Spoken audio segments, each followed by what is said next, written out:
అందరికీ నమస్కారం.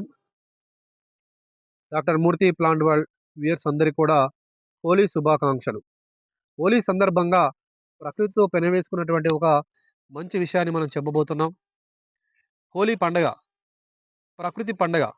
శిశిరము, ఆకురాల్చే కాలం తర్వాత వసంతకాలం వస్తుంది. ఆ కాలంలో మనకి ఆకులు చిగుర్చి కొత్త పూలు, కొత్త పుష్పాలు, కొత్త చిగుళ్ళు, కొత్త ఆకులు వస్తుంటాయి.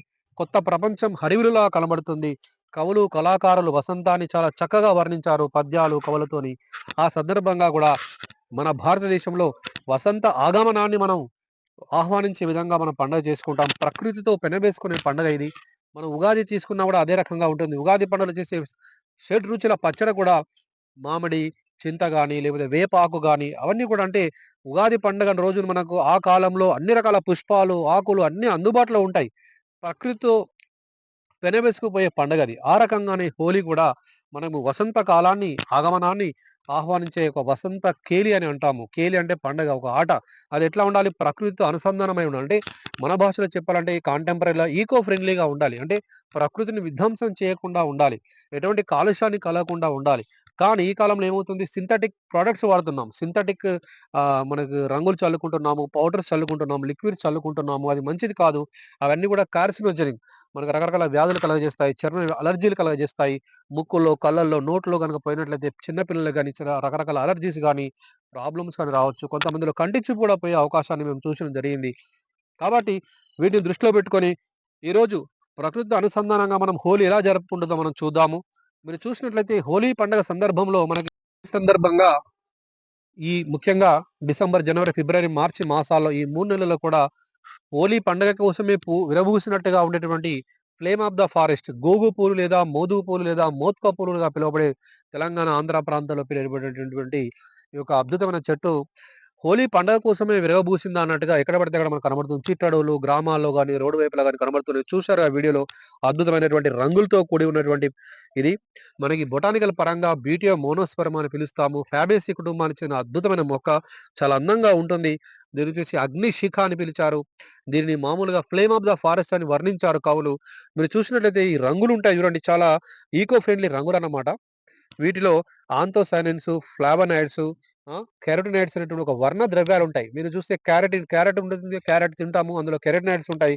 అలాంటి చాలా ఈకో ఫ్రెండ్లీ రంగులుంటాయి. మీరు చూసినట్లయితే మనకి చాలా ఆహ్లాదకరంగా మంచి సువాసన ఉంటుంది. మకరందం ఉంటుంది. పక్షులు కూడా అట్రాక్ట్ చేయబడతాయి. కీటకాలు అట్రాక్ట్ చేయబడతాయి. చాలా ఈకో ఫ్రెండ్లీగా ఉంటుంది. మన కోసమే, మన హోలీ పండుగ కోసమే ఇది వచ్చిందన్నట్టుగా ఉంటుంది. గ్రామీణ ప్రాంతాలు గావచ్చు, గిరిజన వాసులు గావచ్చు, వాళ్ళకి ఎటువంటి నాలెడ్జ్ లేని వాళ్ళు గూడా చక్కగా వాటిని సేకరించుకొని వాటర్‌లో పోసి ఒక రోజంతా నానబెట్టి వాటిని చల్లుకుంటా తెల్లవారి హోలీ పండుగ చేసుకుంటారు. మనకి అది చాలా చాలా ఉత్సాహంగా వాళ్ళు పాల్గొంటారు.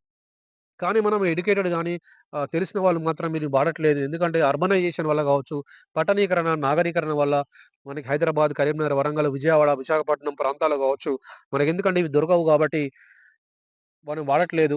ఎక్కువ సింథటిక్ వాటిని కలర్స్ వాడుకొని మనము ప్రాణమితి తెచ్చుకుంటున్నాము. అజాడస్ అవన్నీ గూడా మన హెల్త్ కార్సినోజెనిక్ లాంటివి వస్తుంటాయి కాబట్టి, అలాంటివి మనం డిస్కరేజ్ చేద్దాము. ఇప్పటికైనా గూడా కాస్త ఓపిక తెచ్చుకొని నియర్ బై ఫారెస్ట్ గాని, లేకపోతే చిట్టడవులు గాని, గ్రామీణ ప్రాంతాలకెళ్ళి కలెక్ట్ జేసుకోవచ్చు. మేమేం జెప్తున్నామంటే వీటిని ఒక స్టార్టప్స్ లాగా, ఇప్పుడు టీ హబ్ గాని అలాంటి స్టార్టప్స్ లాగా వీటిని సేకరించి పౌడర్‌గా చేసి మనం మార్కెట్ చేస్తే గూడా బావుంటుంది హోలీ సందర్భంలో. ఈ రకంగా గూడా మనం ఆలోచించొచ్చని గూడా నేను ఔత్సాహిక పారిశ్రామికవేత్తలకు గావచ్చు, లేకపోతే బడ్డింగ్ సైంటిస్ట్‌లకు గాని, లేకపోతే యూత్‌కి గాని, స్టూడెంట్స్ గాని చెప్పదలుచుకున్నాను. చూడండి, ఇప్పుడు ఇక్కడ మనం చేస్తున్నాం ఒక ఎక్స్‌పెరిమెంట్. మన విద్యార్థులున్నారు. బాటనీ డిపార్ట్‌మెంట్ శాతవాహన యూనివర్సిటీ కరీంనగర్‌లో మన ఇక్కడ ఎంఎస్‌సి బాటనీ చదివే విద్యార్థులు వాళ్ళ సహకారంతోని ఇక్కడ వాటర్ తెచ్చాము. నీళ్లు చూడండి. ఇవి మనం కలెక్ట్ చేసి ఇక్కడ ఏస్తున్నాము. ఆల్రెడీ ఇంతకుముందే కొంచెం వేసాము. మార్నింగ్ వేసాము. చూడండి ఇక్కడ చూడండి బకెట్‌లో వేస్తున్నాము వాటర్‌లో. ఇప్పుడు చూడండి ఒక రోజంతా నానబెట్టాము. చాలా రంగులొచ్చాయి కలర్స్. మనకి ఇంకా గూడా ఒక రాత్రంతా నానబెడితే చూడండి. ఇప్పుడు చూడండి కలర్‌ని చూడండి. కలరొచ్చింది. ఇది చూడండి కలరు చాలా ఇప్పుడిప్పుడే వస్తుంది కలర్. నేచురల్ కలర్స్ అండి. ఒకసారి క్లాత్ ఇక్కడ చూడండి. ఇక్కడ మనము రంగులు చల్లుతున్నాము. అంటే కలరు మనకు నేచురల్‌గా ఉంటుంది కలర్. ఇంకా మనకి ఒక రోజంతా నానబెడితే చాలా థిక్ కలర్ వస్తుంటుందిది. దీన్ని మనం ఇలా చూసుకుంటే చూడండి యెల్లో కలర్ వచ్చింది మనకు. దీన్ని మనం ఇంకా నానబెట్టబోతున్నాం. దీని ద్వారా మనం అందరికీ హ్యాపీ హోలీ. మీరందరూ కూడా ట్రై చేయండి. మీ ధరలో ఉన్నటువంటి ఈ మనకి ఈ పూలతోని ట్రై చేయండి. రంగులు యెల్లో కలర్ రంగొచ్చింది. యెల్లో, ఆరెంజ్ రంగొచ్చింది. ఆంతోసయానిన్స్ వీటి వల్ల. వీటిని చల్లుకొని ప్రకృతి పరంగమైనటువంటి హోలీని జరుపుకోండి. ప్రకృతిని సంరక్షించండి. చెట్లను కాపాడండి. Thanks for watching. Doctor Murthy plant wall. ఈ కాంటెంట్ నచ్చినట్లయితే అందరికి కూడా మీరు షేర్ చేయండి, సబ్స్క్రైబ్ చేయండి, కామెంట్ చేయండి, లైక్ చేయండి. Thank you.